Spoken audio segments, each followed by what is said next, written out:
Hello, this is Raza. And Shane. And Shahid.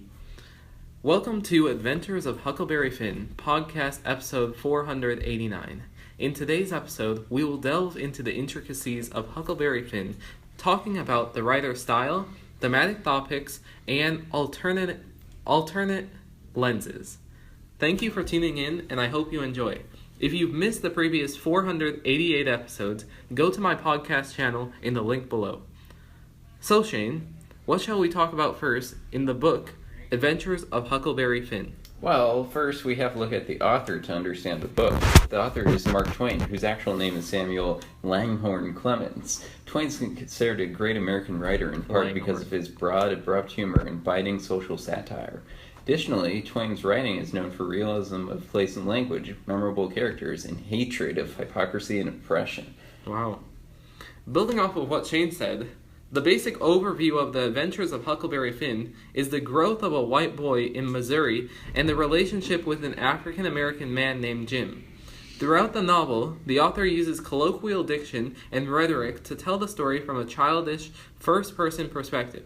The following quote, "If you are with the quality or at a funeral or trying to go to sleep when you ain't sleepy, if you are anywheres where it won't do for you to scratch, you will itch all over in upwards of 1,000 places," effectively employs diction and dialect to describe the age and worldview of Huckleberry Finn. Oh yeah, that quote really shows how Twain sells the setting and character. Huck's immature, southern, and doesn't have much education. That's all you really need to know, right? That style makes it easy to read along, too. The colloquial language really just draws in the audience. It's not so much a great work of great literature, it's story time. Just a little detail like this sets the scene while supporting Huck's childish tunnel vision. Raza, what do you think? Would the book have been more effective if Huck were older and more mature? Well, that's a good question, and I think that we can answer that later in the when we're talking about thematic topics. But the main character, Huckleberry Finn, undergoes a total moral transformation upon having to make life decisions throughout his journey. The author Mark Twain, I believe, used sophisticated thought to choose a young narrator. This irony led to develop growth in the narrator's mind and actions throughout the story. Another direct quote from the Adventures of Huckleberry Finn from Chapter 3 says, "She told me to pray every day, and whatever I asked for, I would get. But I weren't so. I tried it. Once I got a fish line, but no hooks. It weren't any good to me, without hooks. I tried for the hooks 3 or 4 times, but somehow I couldn't make it work. By and by one day, I asked Miss Watson to try for me, but she said I was a fool. She never told me why, and I couldn't make it out no way." The previous quote expresses the naivete and additionally the lack of religious institution in Huck's life, possibly influencing his future decisions. Oh yeah, there's a lot of Huck being influenced by institution like religion and slavery, and he winds up kind of going against those just because they're being imposed upon him. Oh, and that's a great segue talking about themes. One primary theme of the novel is the conflict between civilization and natural life. Huck represents a more natural lifestyle through his freedom of spirit, uncivilized ways, and desire to escape from civilization. He was raised without any rules or discipline, and he has a strong resistance to anything that might civilize. That's Sivilize. Okay. Shane, you are absolutely correct, and this theme is introduced in the very first chapter through the efforts to the widow at Huck's house trying to force Huck to wear new clothes, give up smoking, and learn the Bible. Both abrupt and subtle, the character of Huck Finn seems to desire an uncivilized life way more. So we see this throughout a desire of Huck to stretch the boundaries and go away from the normal, wearing clothes, new clothes, and giving up smoking and learning the Bible, and going into uncivilized society where he ended up going on a journey with Jim, an African-American slave. Live in 5, 4, 3, 2, 1. Another recurring theme in the novel is the mockery of religion. Throughout his life, Twain was known for his attack on organized religion.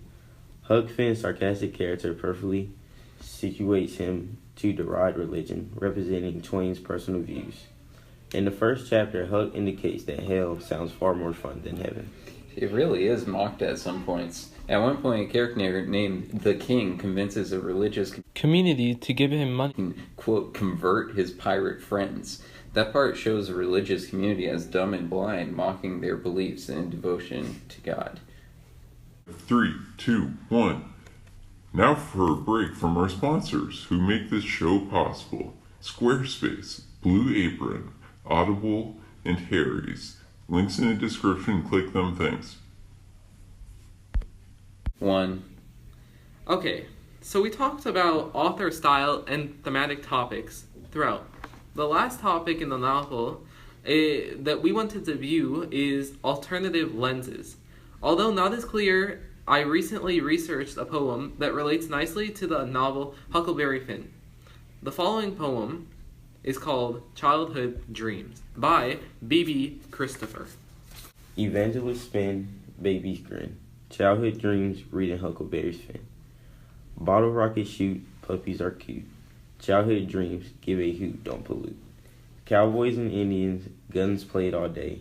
Never in fear of a real bullet spray. U.S. Cartoon Express, the great space coaster. Star Blazers was the best. It was a different kind of time, unleashing this rhyme. Reminiscing childhood days to help unwind.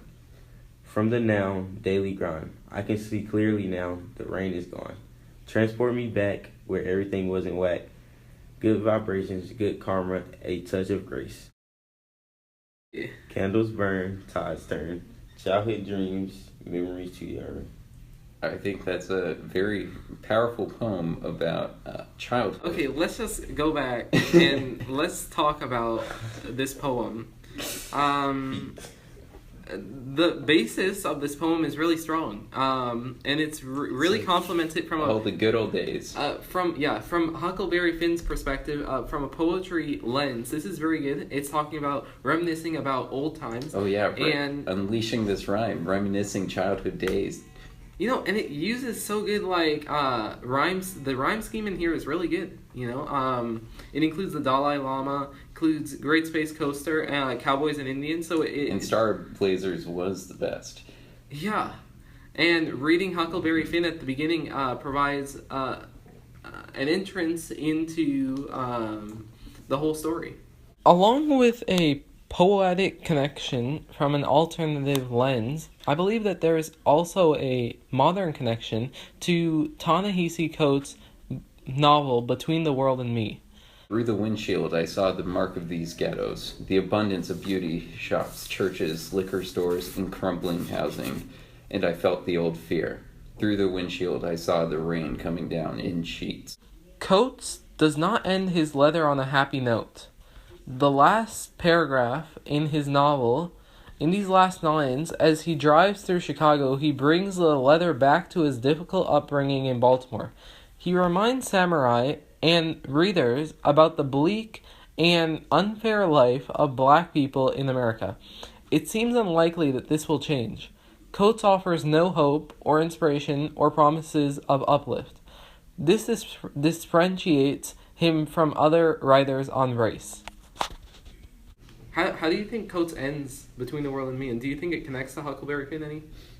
I think that the quotes connection is kind of weak, but it very much ties into America, and Between the World and Me is largely about how America has failed the author, while Huckleberry Finn explores what it means to be American, and it does that through difficult issues such as slavery, which is definitely relevant to Between the World and Me. Just to piggyback on Shane's comment, the American dream is defined as the ideal that every U.S. citizen should have an equal opportunity to achieve success and prosperity through hard work, determination, and initiative. Trying to live the American dream means to fulfill personal dreams and to live a better life. The novel Huckleberry Finn is about a boy who is an outsider of the American society in the 19th century. He decides against the values of the southern states and decides for the values for his friendship with the slave Jim. Although Huck would like to be a valuable part of the society, his idea of freedom, which is also included in the American dream, is different to that of the white valuable society. Mark Twain, much like Ta-Nehisi Coates, criticizes the contemporary American society. In a society which approves of slavery, the moral values of the American dream cannot fully be realized. Going away from a modern connection, we can relate this historically. Huckleberry Finn, even though fictional, was based in the 1830s, when there was a lot of tension about slavery, racial tensions. And so Mark Twain, his father, or Samuel Clemens, his father was a slaveholder. And so he had a lot of personal experience, some horrific personal experience of slaveholding. And so, finally, Mark Twain's personal experience during this time developed his passion to write both the adventures of Tom Sawyer and the adventures of Huckleberry Finn.